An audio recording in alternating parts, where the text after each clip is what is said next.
ಎಲ್ರಿಗೂ ನಮಸ್ಕಾರ. ಇದು ಪಬ್ಲಿಕ್ ಮಿರರ್, ನಿಮ್ಮದೇ ಪ್ರತಿಬಿಂಬ. ನಾನು ವಸಂತ ಗಿಳಿಯಾರ್. ಸ್ವಾತಂತ್ರ್ಯ ದಿನಾಚರಣೆಯ ಮುನ್ನ ದಿನ ಒಂದು ಬಹಳ ರಣರೋಚಕವಾದಂಥ ಒಂದು ಕೆಲಸವನ್ನು ನಮ್ಮ NIA ಮಾಡಿದೆ.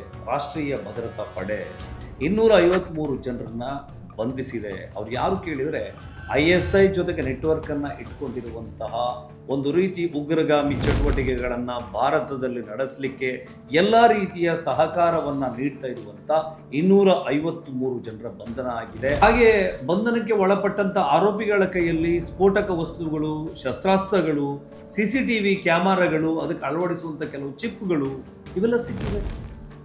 ಅವ್ರದ್ದು ಹಿಟ್ ಲಿಸ್ಟ್ ಯಾವುದಾಗಿತ್ತು ಕೇಳಿದರೆ ಹಲವಾರು ಧಾರ್ಮಿಕ ಸ್ಥಳಗಳಾಗಿದ್ವು. ಬಹಳ ರೋಚಕವಾದಂಥ ಸಂಗತಿ ಇದು.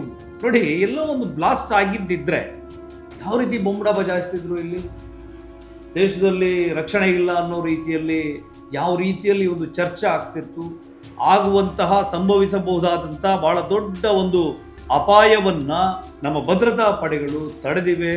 ಇದು ಬಹಳ ಗುಡ್ ಥಿಂಗ್. ರಾಷ್ಟ್ರದಲ್ಲಿ ಇದು ಬಹಳ ದೊಡ್ಡ ಸುದ್ದಿ ಆಗಬೇಕಿತ್ತು, ಸದ್ದು ಮಾಡಬೇಕಿತ್ತು. ಆದರೆ ಎಲ್ಲಿಯೂ ಕೂಡ ಇದರ ಬಗ್ಗೆ ಬಹಳ ದೊಡ್ಡ ಮಟ್ಟದಲ್ಲಿ ಚರ್ಚೆ ಆದದ್ದನ್ನು ನಾನು ಕಂಡಿಲ್ಲ.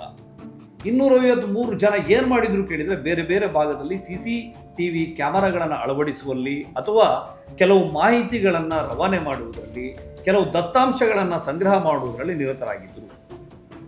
ಬಹಳ ಇಂಟ್ರೆಸ್ಟಿಂಗ್ ಸಬ್ಜೆಕ್ಟು. ಇದರಲ್ಲಿ 10 ಜನ ಯಾವುದಾದ್ರೂ ಒಂದು ಬಹಳ ದೊಡ್ಡ ಒಂದು ಬಾಂಬ್ ಬ್ಲಾಸ್ಟಿಂಗ್ ಅಂತಹ ಪ್ರಕರಣಗಳಲ್ಲಿ ಪಾಲ್ಗೊಂಡಿದ್ದಿದ್ರೆ ದೇಶದಲ್ಲಿ ಆಗುವಂಥ ಅನಾಹುತವನ್ನು ನಾವು ಊಹಿಸಲಿಕ್ಕೂ ಸಾಧ್ಯ ಇಲ್ಲ. ಯಾಕಿದು ಸುದ್ದಿ ಆಗಲಿಲ್ಲ? ಯಾಕಿದು ಚರ್ಚೆ ಆಗಿಲ್ಲ? ಅದೇ ಭಾರತದ ಭದ್ರತಾ ವೈಫಲ್ಯದ ಸುದ್ದಿ ಆಗಿದ್ರೆ ಕಾಡ್ಗಿಚ್ಚಿನಂತೆ ಹಬ್ತಾ ಇತ್ತು. ಒಂದು ಕಡೆ ರೈಟ್ ವಿಂಗ್ನ ನರೇಟಿವ್ ಟೀಮ್ ಇದನ್ನು ಗಮನಿಸಬೇಕು ಅಂತ ನಾನು ಹೇಳೋದು. ಯಾಕಂತ ಹೇಳಿದರೆ ನಮ್ಮ ಭಾರತ ಸರ್ಕಾರ ಯಾವ ಕಾರಣಕ್ಕೆ ಸಾಕಷ್ಟು ಭದ್ರತೆಯಲ್ಲಿದೆ. 2014 ಈಚೆಗೆ ಹಲವಾರು ಸಂದರ್ಭಗಳಲ್ಲಿ ಭದ್ರತೆಯ ವಿಚಾರ ಚರ್ಚೆಗೆ ಬಂದಿದೆ.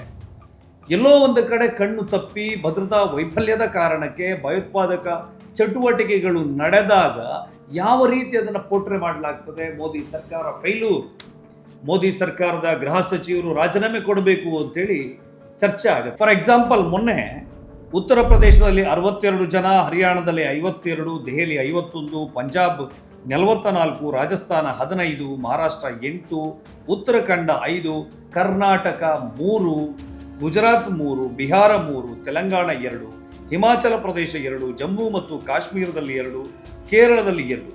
ಇಷ್ಟು ಮಂದಿಯನ್ನು NIA ಬಂಧಿಸಿದೆ.